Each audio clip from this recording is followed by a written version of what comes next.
My name is Poesy Galore, and I'm the author of Haiskru. Shall I read it? Make your tongue rigid, and like your cock, I'll ride it. Taste my salty goods. Now, who doesn't like to be on top? It's kind of a form of control.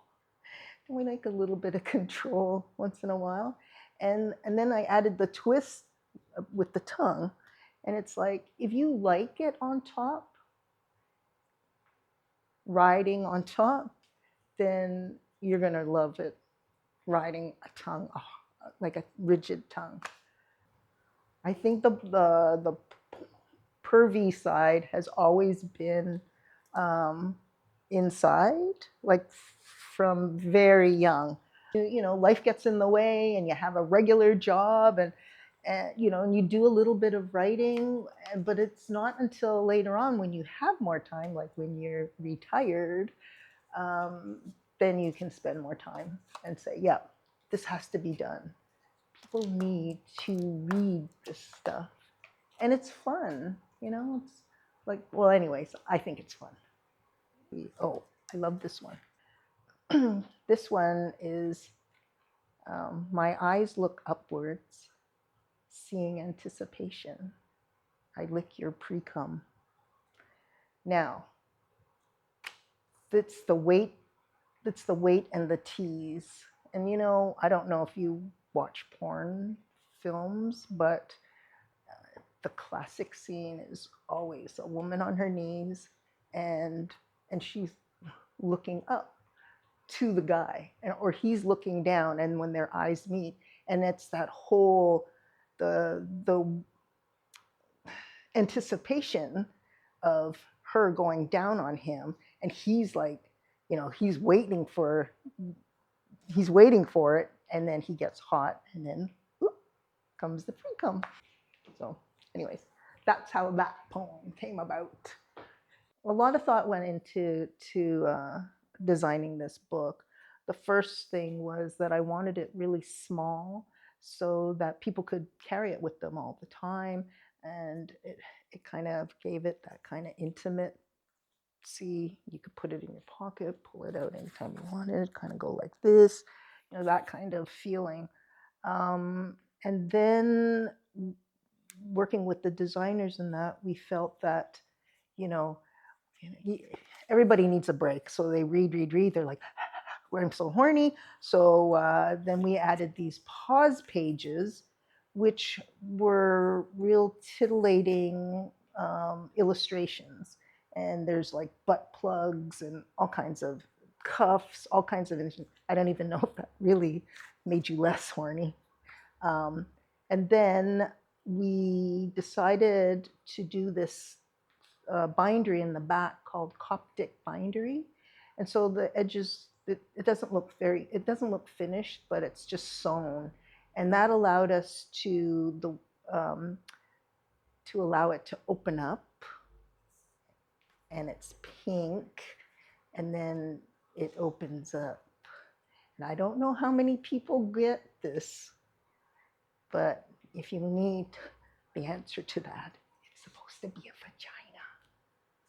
If you take women my age, Asian women my age, yes, certainly they're not talking about sex over mahjong or, you know, dim sum, but I feel like they want to, they just don't know how, and just culturally, they don't know how do I approach it. They might have one friend that they can talk about it, but I don't even know how deep.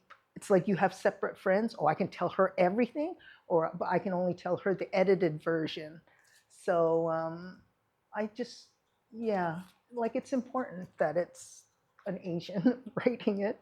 But yes, more women should, I mean, it doesn't have to be Asian. We all should like open up more and embrace our own sexuality. Another one. Another poem? Oh yeah. Oh yeah, okay. Well, for all my foot fetish friends, fulfilling your wish, my toes wrap around your cock and stroke till you come. There's a lot of people who have foot fetishes, and I don't know, I just thought that would be a nice way to fulfill their fantasy. Like my mom was the first Chinese barmaid in New York City, so she was exposed to a lot. And I remember when I was a kid, I would just outright ask her, "So, Mom, do you know what a blowjob is, or do you know? Have you ever been eaten out?" I asked her that, and I don't know how old I was. I was probably like 13, and she said, and I don't know if she did that for me. And I said, what does that mean? And she says, "Oh, that's disgusting." I said, "Well, have you tried it?" She says, "Well, I think it's like cleaning out the kitchen sink." I was like, "Oh, okay." And that line has stuck with me like all these years. I still tell the story. It's kind of an interesting story, that she would say that. So I said, "Well, Mom, you shouldn't say that unless you've tried it." And then off I went. The ones that I've been posting on Instagram have been, there's a lot that are food related, and that's a lot of fun because you can do so much with food: the savory, the sweet, the salty. Yeah, where is the char siu bao one? Love the way you taste, sweet and savory all at once, like a char siu bao. That was fun. No sriracha necessary. My son, I feel like I can talk to him about tons of stuff. And I certainly don't hold back. My son has even asked me, "Mom, has a package come for me today?" I said, "Yeah, there was a package. Why? What's in it?" "Nothing." I go, "Oh, I know what's in there." He goes, "Never mind." And then, and so we do have kind of an open relationship that way, and we don't hide anything like that from each other. I mean, I don't ask them details. Yeah. Oh, have yellow fever? Of course you do. Who doesn't? So let's go. Chop, chop. It's funny because when I ended it with, like sort of like get to it, chop, chop, and it did cross my mind. I wonder if some people will be offended.